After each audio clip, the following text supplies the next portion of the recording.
BBC বাংলার television অনুষ্ঠান BBC প্রবাহে আপনাদের সবাইকে স্বাগত জানাচ্ছি। আমি শারমিন রমা। শুরুতেই দেখে নেব আজ কি থাকছে।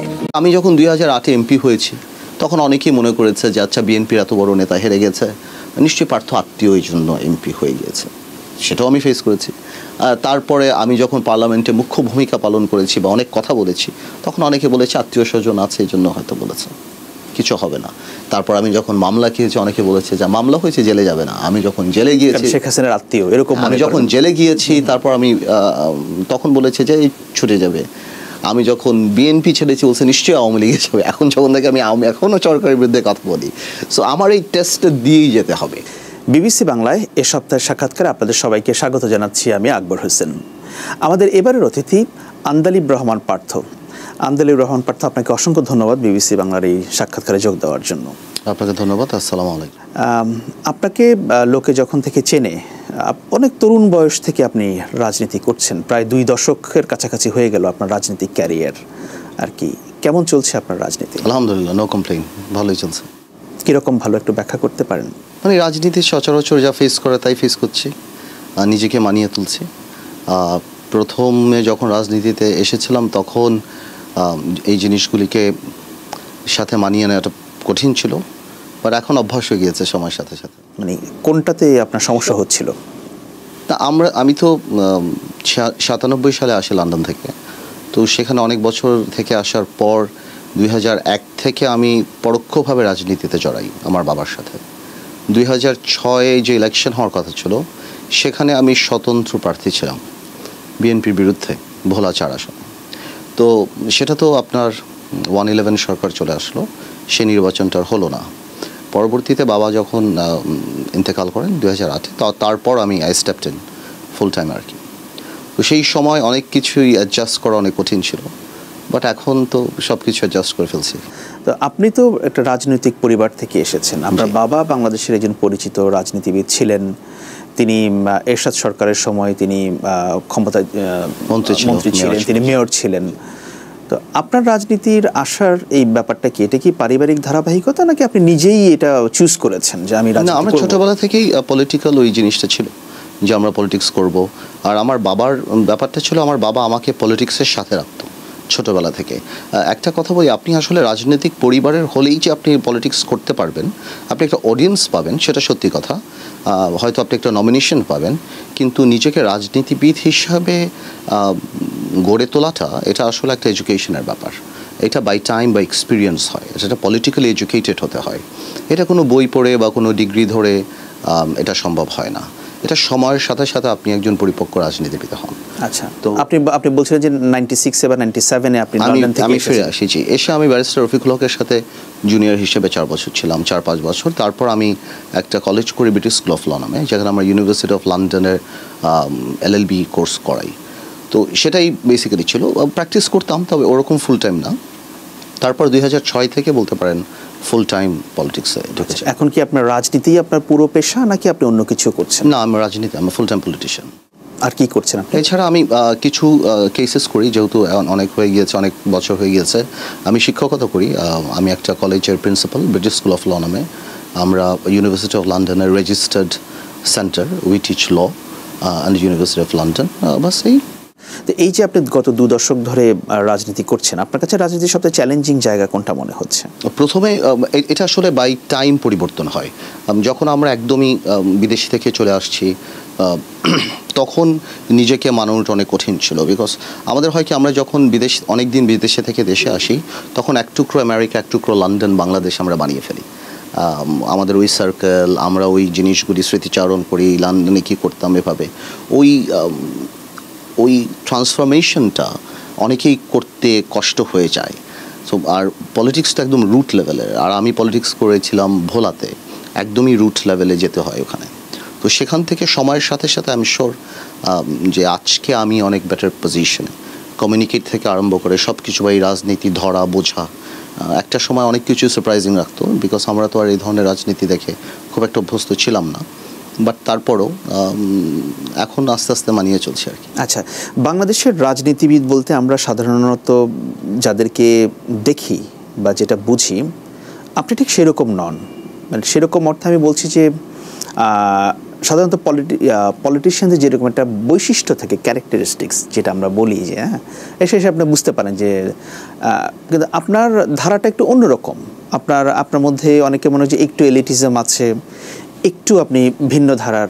ব্যাপারটা কি একটু আপনি কখনো ফিল করেছেন এটা, বা কি আপনাকে বলেছে কখনো? এলিটিজম থাকাটা তো খারাপ কিছু না, বা জনগণ কিভাবে আমাকে পারসিভ করে সেটা আমি আমি আমি না, বাট ডেফিনেটলি আমরা যেই প্রজন্মের তাদের কাছ থেকে তো আপনি আগের প্রজন্মে যারা ছিলেন ওনাদেরকে সম্মান রেখে বলি, ওনাদের চেয়ে তো ডিফারেন্ট আমরা হব, এটাই তো খুব স্বাভাবিক। এবং আমি শিওর ওনাদের এই ডিফারেন্সটা মেনে নেওয়ার মানসিকতাও থাকতে হবে, এবং অ্যাট দ্য সেম টাইম আমাদেরকেও ওনাদেরকেও রেসপেক্টের জায়গাটা রাখতে হবে, যে দে আর মোর এক্সপিরিয়েন্সড উইচ ম্যাটার্স। আর সেই জিনিসটাকে আবার আজকে দেখুন, আজকে অ্যারাউন্ড 5 কোটি ফেসবুক ইউজার্স, এদের বয়স সবারই 40-এর নিচে। এমন একটা সময় ছিল ঢাকা ইউনিভার্সিটি থেকে হরতাল ডাকলে বাংলাদেশের প্রত্যেকটা জায়গাতে হরতাল হতো শিক্ষা প্রতিষ্ঠানে, কিন্তু আজকে ঢাকা ইউনিভার্সিটিতে হরতাল ডাকলে এনএসইউ বা ইউবিতে হয় না। সো আপনার বুঝতে হবে যেখানে একটা অনেক স্তরের একটা ব্যাপার আছে, যেখানে একটা ডিফারেন্স দাঁড়িয়ে গেছে। আমি নট সেইং এটা ভালো কি খারাপ, কিন্তু আগে এই স্তরটা এরকম ছিল না, এখন এই ক্লাস বা এই স্তরটা হয়ে গিয়েছে যে একটা। তো এখানে দেখা যাচ্ছে যে আমরা কিছুটা সেখানকার, আবার কিছুটা এখানকার। আপনি দীর্ঘ সময় বিএনপি নেতৃত্বে যে 4 দলীয় জোট সেখানে ছিলেন, সেখানকার আপনার অভিজ্ঞতাটা কেমন ছিল?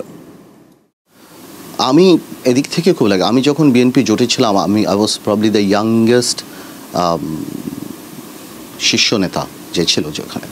আমি প্রথম 1.5-2 বছর একদমই শেখার ভূমিকাটাই ছিলাম। আমি সেরকম ভূমিকা, আমি অনেক দূরে বসতাম, শুনতাম, কারণ এত বড় বড় রাজনীতিবিদ সেখানে যারা ছিলেন, বিএনপি চেয়ারপারসন থেকে আরম্ভ করে বা অন্যান্য রাজনৈতিক দলের অনেক প্রখর রাজনীতিবিদরা ছিলেন। তো আমি আস্তে আস্তে দেখা গিয়েছে যে আমি কাছে আসা আরম্ভ হয়েছে, আমার গুরুত্বপূর্ণ সিদ্ধান্তে পার্টিসিপেট করা আরম্ভ হয়েছে, অনেক গুরুত্বপূর্ণ সিদ্ধান্তের অংশ ছিলাম। পার্লামেন্টে ভূমিকা ছিল, অ্যাক্টিভ ভূমিকা ছিল, মিডিয়াতে অ্যাক্টিভ ভূমিকা ছিল, বস্তুনিষ্ঠভাবে সরকারের সমালোচনা করার চেষ্টা করেছি। কিছু কিছু ক্ষেত্রে জনগণ অ্যাকসেপ্ট করেছে, কোনো ক্ষেত্রে হয়তো জনগণ করেনি, বাট বলে না ট্রেন চলা আরম্ভ হয়ে গিয়েছে। তো আমি মনে করি আই এম ভেরি লাকি এদিক থেকে, আলহামদুলিল্লাহ, যে আমি সেই সুযোগটা পেয়েছি যে 12 বছরে সেরকম একটা শীর্ষস্থানীয় জায়গায় বসে রাজনীতি শেখাটা, আমি মনে করি সেদিক থেকে আমি অত্যন্ত ভাগ্যবান। তো আপনি তো 2019 সালে 18 সালের নির্বাচনের পরে এসে আপনি বিএনপি দলীয় যে জোট, 4 দলীয় জোট, সেখান থেকে আপনি বেরিয়ে আসলেন। এটার কারণ কি ছিল? না, এটার মেইন কারণটা ছিল যে এমনি বিএনপি চেয়ারপারসন জেলে যাওয়ার পরে বিএনপির 20 দল আর ঐক্য ফ্রন্টের সাথে যেই ব্যালেন্সটা করার দরকার ছিল, আমার মনে হচ্ছিল সেই ব্যালেন্সটা হচ্ছিল না অনেক ক্ষেত্রে। বাট সেটাও ইনাফ ছিল না আমাদের জোট ভাঙার জন্য। এটা হতেই পারে একটা জোটের মধ্যে, সেটা কোনো বড় ব্যাপার না।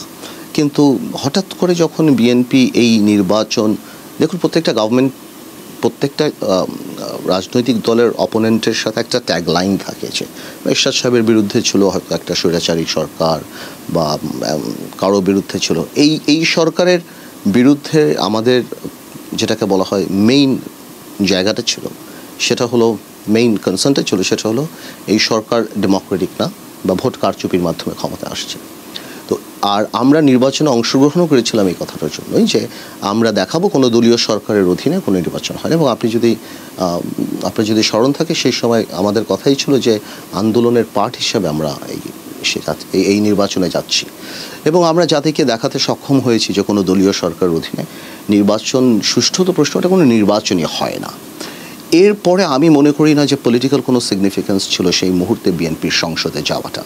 আর যদিও বা যেত, হয়তো ওই 3 মাস যে সময় ছিল, জনগণের মাইন্ডসেটটা সেভাবে ক্রিয়েট করে যাওয়া দরকার ছিল। জনগণকে আপনার পলিটিক্সে আমরা যখন কোনো কিছু দেই, তখন আমাদের জনগণের মাইন্ডসেটটা ক্রিয়েট করে নিতে হয়। হঠাৎ করে আপনি দিয়ে দিতে পারবেন না কোনো কিছু। বিএনপি 90 দিনই সংসদে যাওয়ার বিরুদ্ধে বলছিল, বাট হঠাৎ one fine day BNP decide করেছে, কারোর সাথে কথা বলেনি। মেবি বিএনপির দিক থেকে বিএনপি পলিটিক্যালি কারেক্ট কিনা আমি সেটা বলতে পারবো না। হোয়াট আর দ্য কনসিডারেশনস যারা সেটা আমলে নিয়ে এই সিদ্ধান্ত নিয়েছে, কী ব্যাপার ছিল সেটা আমি বলতে পারবো না। কিন্তু আমার কাছে এটা মনে হয়েছে যে নৈতিক জায়গা থেকে বিএনপির সেই রাইট বা সেই অধিকারটা অনেকাংশে কমে গিয়েছে আওয়ামী লীগের ভোট নিয়ে কথা বলার জায়গায়, যেহেতু তারাই পার্লামেন্টে যাচ্ছে। আবার অন্য জিনিসটাও হতে পারতো, আমাদের সাথে যদি কথা বলতো আমরা বলতাম ঠিক আছে যদি পার্লামেন্টে যেতেই হয় সেই ক্ষেত্রে পার্লামেন্টকে ওই ফোরাম হিসেবে ব্যবহার করুক, বেতন নেবে না, গাড়ি নেবে না, কোনো বেনিফিট নেবে না, মানে পলিটিক্সে ব্ল্যাক অ্যান্ড হোয়াইটের মাঝখানে অনেক কিছু থাকে। বাট আমরা we war surprised, we were taken back, আমরা তো আর জানতাম না বিএনপি। আচ্ছা, আমার মনে হয়েছে যে এটা জনগণের ইচ্ছার প্রতিফলন হয়। যদি বিএনপি সেই সিদ্ধান্ত না নিত তাহলে কি আপনিও এই সিদ্ধান্ত নিতেন না? না, প্রশ্নই ওঠে না। আমাদের জোট ছিল, এর আগে অনেক চড়াই উতরে আমরা দেখেছি। আমরা 2014 সালে আমি অলি আহমেদ আমাদেরকে সরকারের তরফ থেকে অনেক কিছু ছিল, আমরা করিনি। সো আমরা we were dedicated to people. বাংলাদেশের রাজনীতিতে একটা ব্যাপার প্রচলিত আছে, ব্যাপারটা হচ্ছে এরকম যে আপনি একজন রাজনীতিবিদ, আপনি সেটা যদি সরকার বিরোধী হন, সরকার বিরোধী অবস্থানে থাকেন, রাজনীতিবিদরা তাদের উপরে জেল জুলুম হামলা মামলা এগুলো নতুন কোনো ব্যাপার না। কিন্তু আপনি এর মধ্যে ব্যতিক্রম, মানে স্মরণকালে কখনো দেখা যায় না যে আপনি কখনো জেল খেটেছেন বা জেলে গিয়েছেন, তাই না? হ্যাঁ, মানে এরকম এটা কি কোনো ব্যাপার আছে, কোনো বিষয় আছে? আপনি এটা কাটবেন না তো? না, রেখে দেবেন? না, রেখে দেব। আচ্ছা, আমি জেলে গিয়েছি, আমার নামে 11টা মামলা ছিল, এখনো 2টা মামলা আছে। এবং সুতরাং বিবিসির মতো একটা জায়গা থেকে আপনার ইনফরমেশনটা, হোমওয়ার্কটা আমার মনে হয় আরো বেটার হবে। আমি রিসেন্ট টাইমসের কথা, recent times in sense recent times মানে last 1 decade or last 1 decade এর কথা বলছি আমি। আচ্ছা, হ্যাঁ, of course I faced everything that anyone face. এখন আপনি যদি এক্সপেক্ট করেন আমার স্ট্যাচারের নেতাকে গুম করে ফেলবে, সেটা অন্য কথা। হ্যাঁ, বাট আপনি যদি ওইটা এক্সপেক্ট করেন, বা আমি এ ধরনের কোনো সাংগঠনিক জায়গায়, যেমন আমি যুবদলের সভাপতি বা ছাত্রদলের সভাপতি না যে আমাকে যারা ওই মুভমেন্ট হ্যান্ডেল করে, আমি মির্জা ফখরুল সাহেব, অলি আহমেদ সাহেব, আমরা সবাই জেলে ছিলাম। আমার নামে 11টা কেস ছিল, আমরা এখনো ফেস করছি, ওনারা এখনো ওদের কেস পার্টনার। এখন আপনাদের এখন রাজনৈতিক যে অবস্থা, আপনার কি আবার 4 দলীয় জোটের সঙ্গে সেদিকে যাওয়ার কোনো, এখন রাজনীতি কোনো অবস্থাই নেই, যাওয়ার কোনো সম্ভাবনা আছে? ইটস টু আর্লি টু সে যে আমরা কি জোট করব, আমরা কি একা একা কাজ করব। It is very early to সে। নির্বাচন তো ঘনিয়ে আসছে। না, অনেক দেরি আছে, এখনো কিছুই স্টার্ট হয়নি। এখন যেই নেগোসিয়েশন হওয়ার কথা, যেসব আলাপ হবে, জাতীয় রাজনীতিতে যেসব পট পরিবর্তন হবে, যেসব জিনিস হবে, সে কার্ড এখনও টেবিলে আসেনি, কিছুই নাই। শুধুমাত্র জাতীয় সরকারের কনসেপ্টটা আলাপে আসছে, জাস্ট ভেরি রিসেন্ট, কিন্তু এখনও আরও অনেক সময় আছে। ওইটা নিয়ে আপনার মতামত?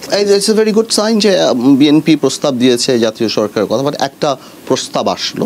আমি sure Awami League will come up with something. আমার ধারণা আমি it's too early to say, BNP যদি প্রেশার করতে পারে বা বিদেশি প্রেশার যদি আসে, স্যাংশনের পর থেকে আওয়ামী লীগের কনফিডেন্স আগের চেয়ে অনেক কম। আপনি বেলারুশ দেখতে পারবেন, অন্যান্য দেশে দেখতে পারবেন যে ভোট চুরির কারণে নির্বাচন কমিশনের উপরেও স্যাংশন এসেছে, মেম্বার অফ পার্লামেন্টের মধ্যেও স্যাংশন এসেছে অনেকের বিরুদ্ধে। সো আমি জানি না ওই প্রেশার যদি অনেক বাড়ে, তাহলে আওয়ামী লীগের কাছ থেকেও একটা প্রস্তাব আসতেই পারে। একটা জিনিস হয়তো আপনি লক্ষ্য করেছেন যে বাংলাদেশে গত 10 বছরে রাজনীতির বক্তৃতা কিংবা সেগুলো মানুষের কাছে পৌঁছানোর ক্ষেত্রে একটা বড় ধরনের পরিবর্তন ঘটেছে, বিশেষ করে সোশ্যাল মিডিয়া আসার কারণে। এবং সোশ্যাল মিডিয়া আসার কারণে যাদের অনেক অ্যাকসেপ্টেবিলিটি বেড়েছে, জনপ্রিয়তা বেড়েছে, বলা হয় যেসব ইয়াং পলে, আপনি তাদের মধ্যে একজন। সোশ্যাল মিডিয়া আপনাকে কিভাবে চেঞ্জ করেছে, আপনার রাজনীতিকে কিভাবে চেঞ্জ করেছে বা আদৌ করেছে কিনা? না, অনেকখানি করেছে, বিকজ আমরা ফিডব্যাক পেয়েছি সোশ্যাল মিডিয়ার কমেন্টসগুলি। বিকজ আমার প্রথম পার্লামেন্টের বক্তৃতা সোশ্যাল মিডিয়াতে ভাইরাল হয়ে যায়, আমরা বুঝি কোন জিনিসগুলি। আমাদের অনেক সিদ্ধান্ত পরিবর্তন করেছে আমার ব্যক্তিগতভাবে, যে আমি দেখেছি, আমি যেটা বুঝিনি আমি দেখেছি। বিকজ আমরা তো একটা শ্রেণীর মানুষের সাথেই মিশি, পলিটিক্স যারা করে। সোশ্যাল মিডিয়ার কিছু জিনিস পড়লে আমরা বুঝি যে সাধারণ, নট নেসেসারিলি আমাদের সিদ্ধান্ত প্রত্যেকটা ব্যাপারেই পরিবর্তন হয়, বিকজ রাজনীতি তো তাঁবু থেকেই নিয়ন্ত্রিত হয়, ঘর থেকেই করে। কিন্তু কিছু জায়গায় আমরা মানুষের নার্ভ বোঝার চেষ্টা করি, সেক্ষেত্রে আমরা বুঝি। আমি মনে করি এটা অনেক বড় একটা ফিডব্যাক আমাদের জন্য, আমাদের রাজনীতির জন্য। একটা সময় বাংলাদেশের রাজনীতি ছিল মানে আপনি জনসভায় 5 লাখ লোক জড়ো করে সেখানে আপনি লোক ভাড়া করে হোক আর যেভাবে হোক বক্তব্য দিতে হবে। আমি সব পলিটিক্যাল পার্টির কথা বলছি, কিন্তু এখন কি সেই তাগিদটা আর আছে? সেই তাগিদ থাকবে, বিকজ এখনও একটা ভ্যাস্ট মেজরিটি অফ পিপল। আমি আপনাকে একটা কথা বলে আপনি বুঝতে পারবেন। দেখুন, আপনার কথা মানুষ ফেসবুকে শুনে 1 লক্ষ 2 লক্ষ বা 1 কোটি 10 লক্ষ হোয়াটএভার, কিন্তু মানুষ একটা পর্যায়ে যে কিন্তু আপনার সাংগঠনিক ক্যাপাসিটিও দেখতে চায়। ফেসবুকে দেখা, ফেসবুকে লাইক, ফেসবুকে comment makes you Facebook star. হ্যাঁ, মানুষ আপনাকে চিনে, হয়তো কোথাও যাবো ছবি দেবে, কিন্তু মানুষ সাংগঠনিক যে ব্যাপারটা রাজনীতিতে, সেটাও অনেক গুরুত্বপূর্ণ। তো সেটার ইম্পর্টেন্স সবসময়ই থাকবে। সো আমার যদি আজকে ফেসবুকে 25 লক্ষ ফ্যান থাকে, আমারও যেমন ইম্পর্টেন্স, রাস্তায় 5 লক্ষ কর্মী নিয়ে আসতে পারে, জনগণকে আনতে পারে, মানুষকে মোটিভেট করতে পারে, সেই নেতারও ইম্পর্টেন্স অনেক, বরং আরও বেশি আমি মনে করি। তার মানে শুধু সোশ্যাল মিডিয়া ভিত্তিক রাজনীতি প্রশ্নই ওঠে না, একদমই না। বিকজ 5 কোটি মানুষ ফেসবুক ইউজ করে, আরও 7 কোটি করে না, এটাও ম্যাটার করে। আর ফেসবুকে যারা দেখছে আপনার ওই বক্তৃতাটা লাইক করছে, আপনাকে করছে না। আপনি তো যেটা বলছিলাম 2 দশকের বেশি সময় প্রায় বা কাছাকাছি আপনার রাজনীতি মানে সব মিলিয়ে হচ্ছে। তো নর্মালি 2 দশক তো একটা মানে নিজেকে জাজ করার বা অ্যাসেস করার একটা ভালো সময়। তো আপনি যদি একজন পলিটিশিয়ান হিসেবে দেখেন বাংলাদেশে, আপনি নিজের সাকসেস সবচেয়ে বড় কি মনে করেন? না, এখনো আমি ওই পর্যায়ে যাইনি যে আমি সাকসেস। আমি একটা সাকসেস মনে করি যে একটা জেনারেশন ছিল যারা পলিটিক্স ইন্টারেস্টেড ছিল না, একটা জেনারেশন ছিল যারা পলিটিক্স নিয়ে কথা বলতো না। আমরা পার্লামেন্টে যাওয়ার পরে, কথা বলার পরে তারা ওই জিনিসটার দিকে একটু ঘুরে দেখেছে যে না, আচ্ছা দেখি তো কি বলে। যেই জেনারেশনটাকে আমাদের সিনিয়র পলিটিশিয়ানরা ট্র্যাক করতে পারেনি। আই এম নট সেইং যে আমি খুব সাকসেসফুল তাদেরকে পলিটিক্সে আনতে, বাট অ্যাটলিস্ট হয়তো আমাদেরকে বা আমাকে দেখে বা আমাকে বা আরও যারা আমাদের তাদেরকে দেখে মানুষ হয়তো 56টা চ্যানেলের মধ্যে একটু থামেছে, আচ্ছা দেখি তো পার্থ ভাই কী বলে বা উনি কী বলে, বা এটা হয়তো অন্য কোনো সিনিয়র লিডার হলে এই জেনারেশনটা হয়তো ইন্টারেস্টেড হতো না। সো আমি মনে করি এটা একটা বড় সাকসেস যে অ্যাটলিস্ট তারা গালি দেয়। হ্যাঁ, এনগেজমেন্ট হচ্ছে। সো আগে তো কথা বলাই বন্ধ করে দিয়েছিল। সো আমার মনে হয় 2008-10 থেকে আমরা যখন পার্লামেন্টের ভূমিকা নিতাম, আমরা যখন টিভিতে যেতাম, আমরা এই ইয়াংদের কাছ থেকে ফিডব্যাকটা পেতাম। আপনি পার্লামেন্ট মিস করেন? না, আমি জনগণকে রিপ্রেজেন্ট করাটা তো অফকোর্স মিস করি, কিন্তু আমি জনগণকে সাথে নিয়ে থাকতে চাই সবসময়। সো নৈতিক জায়গাটাকে স্ট্রং নিয়েই আমি থাকতে চাই। সো সেই দিক থেকে আমি এই পার্লামেন্ট মিস করি না। মানে আপনার কি কখনো মনে হয় যে আপনি যদি হয়তো একটা রাজনৈতিক হিসেব নিকেশ করতেন, তাহলে আপনি হয়তো পার্লামেন্টে থাকতে পারতেন? না, আমি এসব চিন্তা করি না। আমি এসব কখনোই চিন্তা করি না, একদমই না, যে আমি হিসাব নিকাশ করলে আমি যেতে পারতাম বা ওই কম্প্রোমাইজ না। এগুলি আমাকে অ্যাট্রাক্ট করে না। আপনার এটা আমাকে বলতেই পারেন, আমার ফ্যামিলি, আমার সব কিছু দিক থেকে আমার জায়গায় হয়তো অন্য কেউ থাকলে অনেক কিছুই করতে পারতো। আপনার পারিবারিক যে ব্যাকগ্রাউন্ড, যতটুকু আমরা জানি যে আপনার বাবার সঙ্গে বর্তমান প্রধানমন্ত্রী শেখ হাসিনা তাদের একটা পারিবারিক সম্পর্ক আছে, বিষয়টা কেমন আমাদেরকে একটু বলবেন? আমার প্রধানমন্ত্রী আমার খালা হয়, আমার মার ফার্স্ট কাজিন। বঙ্গবন্ধু শেখ মুজিবুর রহমান সাহেবের বড় বোন আমার নানু। সো সেদিক থেকে আমি রিলেটেড। আর আমার ইনলস, মানে আমি বিয়ে করেছি শেখ হেলাল সাহেবের মেয়েকে, তো সেদিক থেকেও আমি মানে আমার সেকেন্ড কাজিন সাথে আমার বিয়ে হচ্ছে। সো সেদিক থেকেও আমার আবার আত্মীয় শ্বশুর ইনলস। আপনি যে ফ্যামিলিতে বিলং করেন কিন্তু আপনার রাজনৈতিক মতাদর্শ হচ্ছে তার উল্টো, বা আপনি তাদের সঙ্গে নেই, এটা কোনো চাপ তৈরি করে আপনার উপর?